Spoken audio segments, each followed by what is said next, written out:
Yang juga jadi sorotan saudara pasca insiden jatuhnya helikopter di wilayah Tanah Bumbu, Kalimantan Selatan, Gubernur Kalimantan Selatan angkat bicara. Helikopter ditumpangi 8 penumpang, 5 diantaranya warga negara Indonesia dan 3 lainnya warga negara asing. Presiden Prabowo Subianto menghadiri peringatan Maulid. Helikopter yang sedang melakukan penerbangan dari Kota Baru ke Palangkaraya diduga mengalami gangguan teknis sehingga jatuh dan terbakar. Gubernur Kalimantan Selatan Muhyiddin bilang helikopter ditumpangi 8 penumpang, 5 diantaranya warga negara Indonesia dan 3 lainnya warga negara asing. Namun kondisi seluruh korban yang terbakar menyulitkan tim untuk melakukan identifikasi langsung.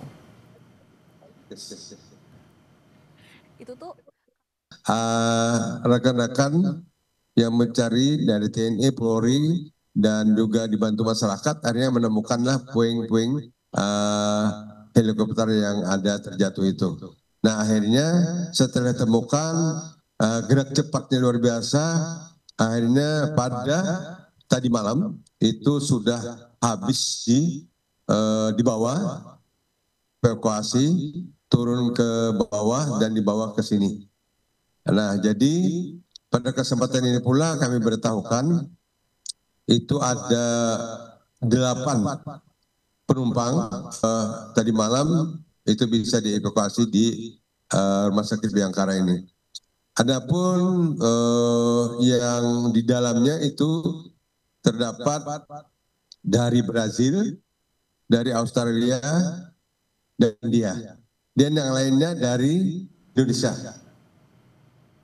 Proses identifikasi korban masih terus berlangsung, penyelidikan menyeluruh terhadap penyebab kecelakaan termasuk administrasi penerbangan juga masih dilakukan. Proses evakuasi dan pemulangan jenazah akan segera dilakukan setelah identitas korban dipastikan. Bertindak cepat melakukan pertolongan malam hari keluar dan dilanjutkan besok, tim gabungan menyisir lereng Bukit Koordinat dikirim KNKT Dandim Zierda Aulia Salam. Dari hari pertama kecelakaan langsung ada 1 tim gabungan yang masuk ke dalam, tetapi memang pada saat itu tim gabungan tidak membawa logistik karena kami berniat untuk mengambil kecepatan sehingga apabila ada yang selamat dapat kita tolong pada kesempatan pertama. Kemudian sampai dengan malam hari tidak ada hasil sehingga kami perintahkan untuk keluar. Setelah itu kami rencanakan untuk kegiatan besok harinya di H+1. Hari berikutnya baru ada koordinat yang dikirim oleh KNKT di mana koordinat itu titik temu pesawat yang saat ini ditemukan, yaitu berada di lereng bukit yang sebelahnya. Jadi pada saat itu langsung ke tim gabungan masuk ke titik koordinat tersebut dan alhamdulillah pada H+2 atau hari Rabunya itu dapat ditemukan puing-puing pesawat serta korban yang berada di TKP.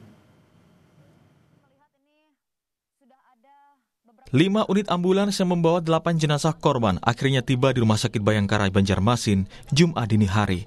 Proses evakuasi jenazah dari puing heli di titik kecelakaan menempuh jalur darat dengan medan berat. Dari Tanah Bumbu, seluruh jenazah kemudian dibawa menggunakan ambulan ke Banjarmasin menempuh perjalanan sekitar 5 jam. Untuk kelanjutan daripada kedatangan jenazah ini seperti apa Pak? Ya, intinya kami dari Basarnas setelah melaksanakan semua kegiatan dalam proses penyelamatan ini, kemudian apapun itu yang kami dapat dari proses evakuasi itu, dan kami langsung serahkan kepada tim DVI Polri untuk selanjutnya diidentifikasi. Usai dievakuasi ke Rumah Sakit Bayangkara Banjarmasin, 8 jenazah korban heli yang jatuh di Tanah Bumbu, Kalimantan Selatan akan diidentifikasi tim DVI Polri. Dari informasi sementara, 8 jenazah korban terdiri dari 3 warga negara asing, sementara 5 lainnya adalah WNI. Kabidoges Polda Kalimantan Selatan, Kombes Muhammad L. Yandiko menyebut proses identifikasi membutuhkan tes DNA untuk jenazah korban yang sudah tidak dapat dikenali. Kita akan memberikan rilis ya hasil rekonsiliasi itu resmi. Jadi setelah kita yakini bahwa jenazah ini dilakukan A, B atau C, baru akan kita serahkan kembali kepada pihak keluarga korban. Nah memang korban ini adalah bagian dari keluarga. Jadi kita di sini berusaha untuk menjamin bahwa tidak miss ya. Kita juga hati-hati jangan sampai nanti ini kita identifikasinya tidak tepat. Alhamdulillah. Sebelumnya tim SAR gabungan berhasil menemukan puing helikopter PKRGH yang mengangkut 8 orang dan hilang kontak sejak 1 September di Tanah Bumbu, Kalimantan Selatan. Puing helikopter PKRGH yang terbang dari Bandara Kota Baru menuju Palangkaraya ditemukan dalam kondisi menggantung di pepohonan pada koordinat sekitar 700 meter dari titik yang direkomendasikan KNKT. Tim SAR juga menemukan seorang korban sekitar 100 meter dari badan pesawat, sementara korban lainnya masih di dalam badan helikopter yang kondisinya terbakar. Tim Liputan, Kompas TV.